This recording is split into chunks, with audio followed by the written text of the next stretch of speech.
now to our last of the badass women fucking people up movies. There is came out today. Even though Brian got to see it on Monday for the secret movie, which my other best friend Ryan.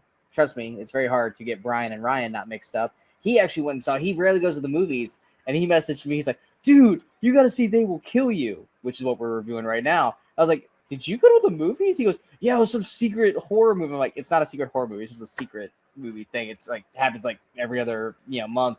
I was like, "Yeah, my co-host was there. We're gonna shoot a review for it later this week." So he was like, "Hell yeah!" And I was like, "Okay, cool."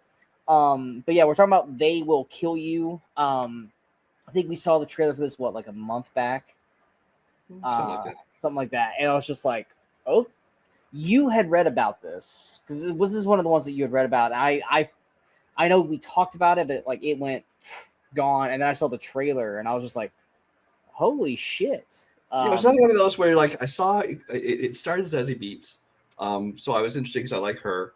And the director, I had seen a movie he did. He's I want to say Russian. He had done a movie called Why Don't You Just Die, which is very much, it's the same.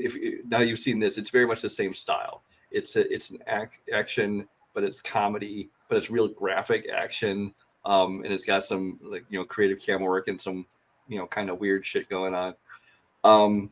Yes, he is Russian, by the way. So I'd heard about it, but I didn't know anything about it really until I saw the trailer for it. And I think whenever I saw the trailer, they all thought, this looks a lot like Ready or Not. That is probably going to be the one thing that's going to hurt this movie, is that outside of the game aspect of it, it is way, way too similar to Ready. And that wouldn't even be as big a deal if it didn't come out 1 week. That's what I'm saying. That's the problem. Which not only within like 10 days of each other. Well, here's the funny thing is we saw the trailer of it, which gave the most basic concept of it. We're like, this looks a lot like Ready or Not. But then I actually saw the movie, and I'm like, oh no, this is way more like Ready or Not too. Because you have a woman who escaped that home situation years earlier, reunited with her estranged sister, who has abandonment issues because she left her. And meanwhile, these people who made a deal with the devil are trying to kill her. It's the exact same situation. Yes, because they have to kill her by a certain time because it's a sacrifice. It's like, holy shit. This is just basically a different version of Ready or Not too.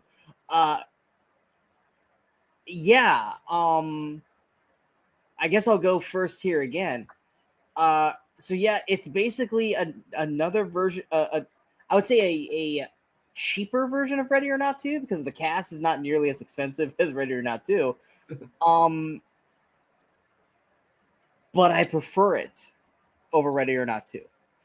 I went into this with very much, even though my buddy Ryan loved it, and I didn't really know your thoughts on it that much, other than you just thought it was fun, but like, you don't have to go see it. And I was like, I got off work and I was like, I really just kind of want to go sit in a dark theater. I had a rough day, and I was like, this is the only thing worth seeing, so I'll go see it. And to be clear, I wasn't trying to convince him not to see it. He was just like, he was having trouble getting to the theater to see it, and I'm like, well, if you end up waiting, it's not something that had to be seen on the big screen. That's all I meant. Yeah.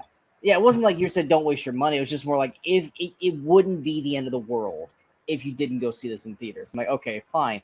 But I ended up going to see it anyway. And so I went in just like, all right, let's just, because Zazie Beetz, I like her as an actress, but I don't necessarily love a lot of the movies she's in. I like her. I just don't necessarily like the films she's in a lot of the time. Then of course you got also Patricia Arquette, Tom Felton, Malfoy from Harry Potter. So I'm like, all right, cool. It's nice to see him in something. Heather Graham. Other than that, there's not many other big names. James Raymer's in it, but he's like in a blink and you miss him kind of, performance in that. But yeah, I will put it this way. I was never bored. And there were moments that genuinely shocked me in this movie because I only saw the initial trailer. I don't know if they gave away this whole one big twist that they've got in this movie in another trailer. And if they did, okay, well, I didn't see it. But there's something about this group that is trying to kill Zazie Beetz that you find out. I don't know if they gave that away in the trailers, because in the trailer that I saw, they didn't give that away. They did. Did they give it away? There was entire marketing, including the red carpet premiere. There's a big about an eyeball. We'll just leave it at that. But yes, the marketing gave all that away. I'm not talking about the eyeball. I'm talking about the fact that they're immortal. Right. Well, that's it, because the person was still alive. Well, so I didn't know that. So I remember when I saw the first trailer, I think I literally told you, I'm like, they already showed how like 2 of the main characters die in the trailer. I'm like, what the fuck? It's like, I feel like they already gave away the movie. Well, yeah, see, I avoided. I didn't watch the second trailer, but then I did see something with this eyeball. I'm like, what the fuck is the eyeball? And then I'm kind of like, okay, clearly there's something supernatural going on here. It's not just going to be natural. Somebody's trying to kill her. And then after I saw the movie, I went back and watched the second trailer. I'm like, oh yeah, they gave everything. But yeah, so apparently it's not just 4 people, but there's 4 main people hunting Zazie, and the first time they fight, she fucks them up and kills them all. And I'm like, okay, well, what the fuck's the rest of the movie gonna be like? And then you find out apparently in the trailers that they're immortal, so they basically can put themselves back together again and keep going after her. So she's just constantly doing wave and wave of the same people over and over again, which I didn't know that. So when that happened, I was like, holy shit.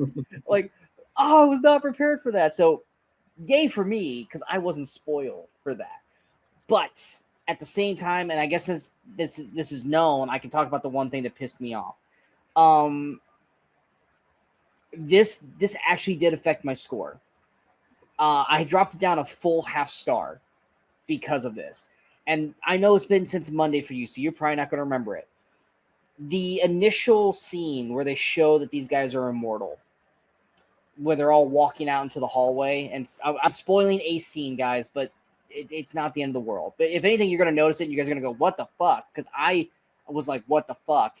Tom Felton, Malfoy, he gets his head chopped off in the first fight. He walks out into the hallway holding his head, and everyone else walks out. Then he goes and grabs his head and puts it on his body to reconnect. That is not his head.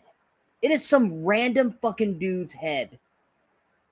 That it is a very poorly, like, they fucked up in the aftermath, because it is Tom Felton the whole time.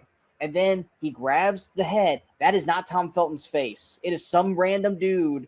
And then he puts it on, because I was like, what? Who the fuck's this? Because at first I thought it was like one of the other guys. Like, oh, did they swap heads? I was like, no, that dude didn't get decapitated. And then he puts it on, and he's back to being Tom Felton again. I'm like, what the fuck? I think it was him. It was just badly done. No. Whether it was prosthetic or CGI, it was badly done and didn't look right. It was an entirely different person. Like different actor's face. Dude, trust me. Because I was like, what the fuck is this? Because this is one of those things that irks me. And I'll get on my little high horse here, and then I'll get the fuck off. It's one of those things where it's like, they notice it, and they go, oh, it's a little thing. No one's going to care about it. We're not going to go back and fix this. Because it's going to cost money. So, just fuck it. And that shit pisses me off. Because it is so poorly visually not Tom Felton's head. Everything else in this movie looks great by the standards of what they're doing, except for this one fucking scene looks so atrociously bad that it just pissed me off. Luckily, the movie, out in spite of that, is actually a hell of a lot of fun after the fact. But oh my god, that infuriated me when I saw that. And Brian, there are things that do that to you too, so don't act like no. I just say this is one of those things that sometimes you just latch on to stuff that I've done. I'm guilty of it too. But I'm just like, it is. I was like, because I was so confused when this happened. I was like, what the fuck's going on? And I was like, oh no, this is that they fucked up. It's just a bad prosthetic sculpt. Oh god, it was so bad. But off the high horse. There was my little spoiler thing that I was worried about. But the movie after that, it is a lot of fun. They do a lot of unique camera shots. Like it felt like a video game at certain points, where it was like doing like the side-scrolling video game and like 2D like kind of camera angles. And I was like, this is actually really kind of fun. And it still, at certain points, shocked the shit out of me. Like it went kind of Evil Dead at certain points, and I was just like, this movie's actually fucking awesome. Like I'm actually having a blast watching this movie. It's gory as shit. It goes very Kill Bill with the blood. You know, and if you guys know what I'm talking, when I say that, you guys know exactly what the fuck I'm talking about. But at the end of it, I had a lot of fun with this movie. I enjoyed it way more than I thought I was going to. Zazie Beetz is a badass in this movie. And I love how they're like, well, how'd you learn to fight? Prison. It's like, I don't think prison taught you that shit. Like, you became fucking like Xena Warrior Princess in this fucking movie, and like more power to you. But it was a lot of fun. I enjoyed it. I gave it 3.5. It would have been 4 stars, but the Tom Felton head fucking dropped it down a full half star to me. But I had a lot of fun with it. Brian, what were your thoughts? Mostly very similar, although the bad Tom Felton head, while I agree was a bad Tom Felton head, did not like stick with me the whole movie or affect my rating of it or anything like that. I think for me, I have it currently at 3 stars, which is the same as I have Ready or Not To. I think if I rewatch this one, there's a good chance it's probably going to go to 3.5 for me. Because I think part of the problem was I saw this movie 4 days after I saw Ready or Not To. So I'm like, this all seems really familiar. So I wonder if that might have affected my score a little bit. But I mean, like I said, Zazie Beetz was kind of cool. She was kicking ass. For the most part, I thought it looked good. It was a little ridiculous, a little silly, but you know, that's kind of movie it was. It was trying to be silly. I did feel like, especially early on, the direction, this guy was clearly trying to do kind of that Edgar Wright kind of pacing and stuff to and kind of some of the shots and the sound effects he was using. In the editing style, especially. And it felt like somebody who's trying to do that, but doesn't quite have it right. Things didn't seem quite paced right. He's definitely has some Tarantino he's trying to do in there too, like you said, Kill Bill. But I mean, this is a director who I think has potential. I think he's still very green. This is his first Hollywood movie. So I think he's got potential. But I enjoyed the movie as well. Again, it has its fun moments. It's got some great, you know, bloody kills that you enjoy. It just never really kind of rises to be anything more than that, which is fine. I'm you know me, I'm fine with just fun movies. And so this will probably end up at 3.5. Right now it's at a 3 though until I rewatch. If there was one thing I could add more to it that would have really helped it bump even higher for me, is I wish they would have not that they needed more character work, but I feel like they needed to give like Tom Felton and Heather Graham and the other two kind of more character, like maybe more scenes of them like talking or like hunting, because it was just like you had Heather Graham, who was kind of the main one, but then she kind of disappeared because of something that happens to her. And the so-called eye thing, really, really well done.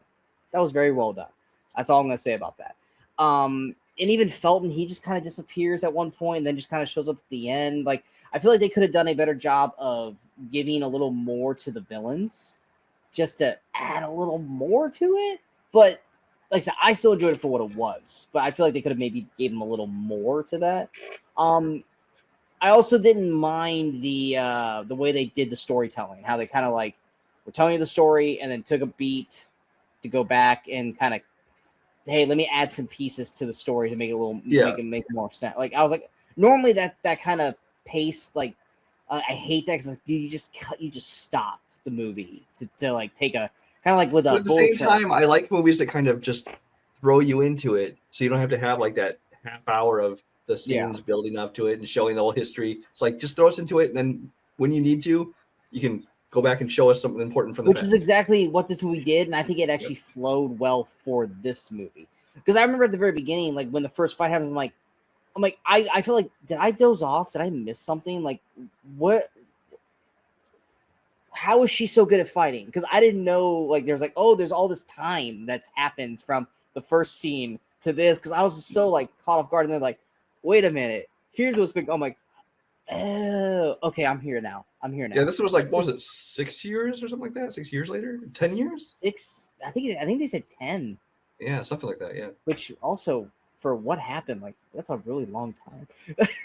but yeah, because I think what her sister was like, what, 8 or 10, and now she's like 18 or 20, 21. But yeah, like I say, it was a very fun movie.